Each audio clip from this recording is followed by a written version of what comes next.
Hello, I don't know if you can see me, but I'm here, and I'm going to give you a talk about spasms. Now, why am I doing a video about spasm? There I am not being able to talk again. Why am I doing a video about spasms, may I ask? Well, I had a comment about how spasms affect me, and just general talk about them, so I thought I would.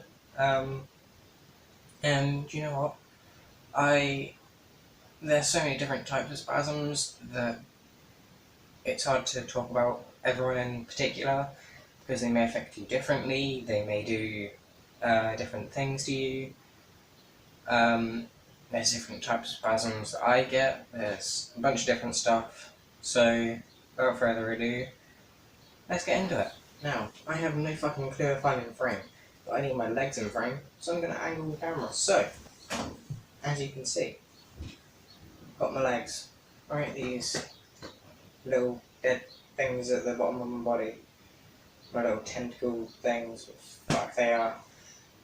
So, what is a spasm?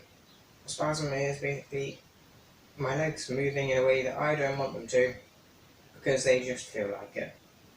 Now, certain things can set them off, having your leg in an awkward position, or, I don't know, just being human.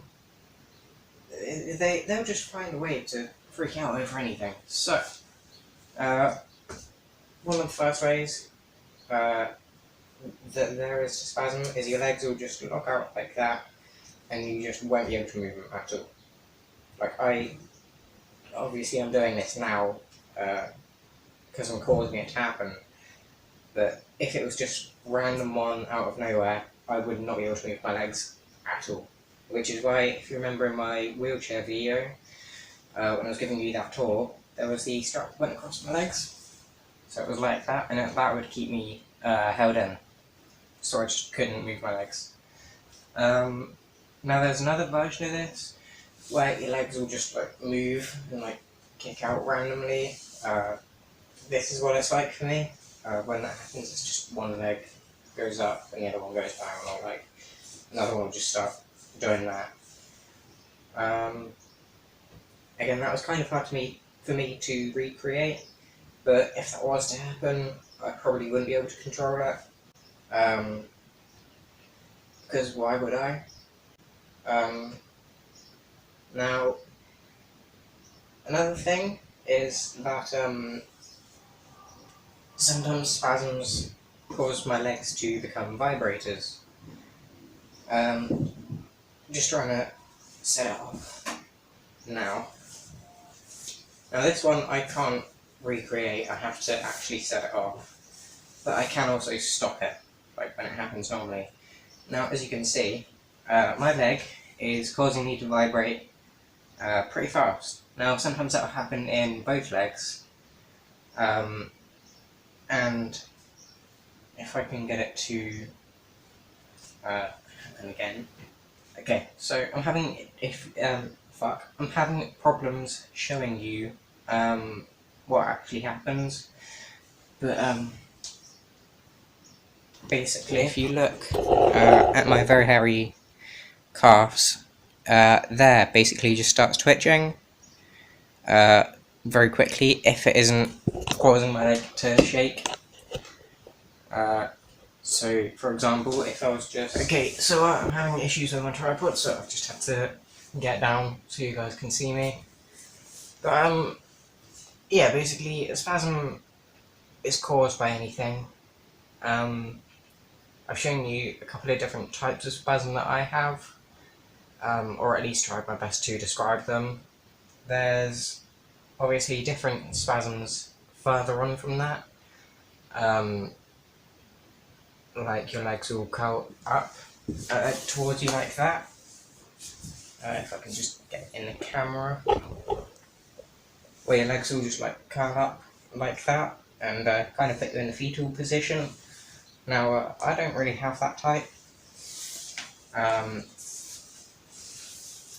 It's not something that I've had any experience with, but I have seen someone have that type of spasm.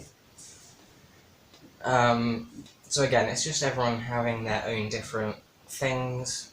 Now, the way that I treat them depends on the spasm and the severity of it. Most of the time, I don't do anything. They'll just deal with them themselves. I have just like a little 25 minutes and then they're fine, and I just get on with my day.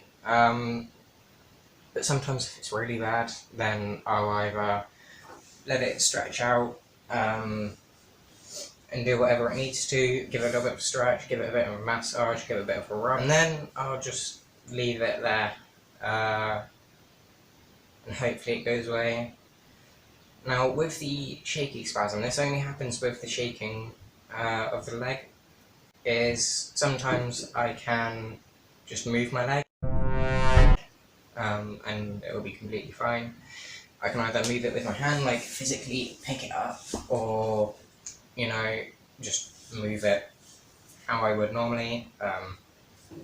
Again, that kind of varies on if I can do that. I asked one of my friends or one of my viewers about their spasms, because they also have a disability, and well, yeah, I thought I'd ask him if he could share his experiences, and I'll just quickly summarise what he said, so you can get a different person's point of view, because there's no point me telling you all my experiences, because that will only help a small amount of people.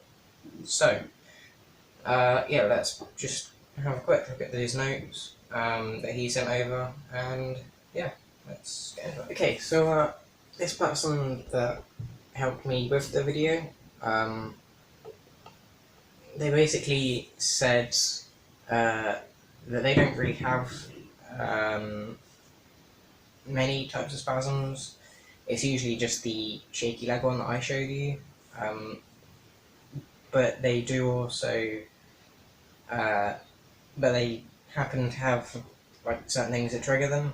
So it could be transferring from a chair to the floor, or changing surfaces really, and also going up curbs, I think he said, in his wheelchair. So yeah, when he's doing all of that, you know, he has his spasms and he has to do whatever it is that he needs to do to help them. But he also brought up a good point, is that some people's spasms are quite painful or like achy. Now, me and this other person don't have any pain, but there are certain people that do experience pain with spasms. I don't really know anyone that does, but then again, it's not something that I've really spoken about with many people, so I don't really know what to suggest if you have any pain with your spasms, just as long as you speak to your doctor about it.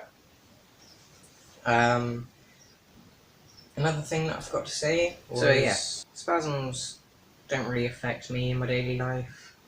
They do happen quite a bit, but I've got certain things in place, such as the strap or just moving my leg, that mean that I don't have to worry about them. Although there are different things to prevent them. There's like different medications, or some people find stretching and physio helps. So there's definitely things that you can do to prevent them if they are an issue. Yeah, some people are quite good with their spasms, and they can sort of control them, and they use that to walk. So they'll like tighten up their legs and then do these like robotic steps. That's similar to what I do. Like whenever I try and walk, although like I do it a certain different way rather than just using my spasms, because I don't think that's a very reliable way, and it's certainly not safe. So although you can use spasms to your advantage, I probably wouldn't. Yeah, that's pretty much it for this video. I don't really have too much else to cover, but if you have any more questions, feel free to ask in a comment, and yeah, Thanks for watching, and I'll see you in the next one.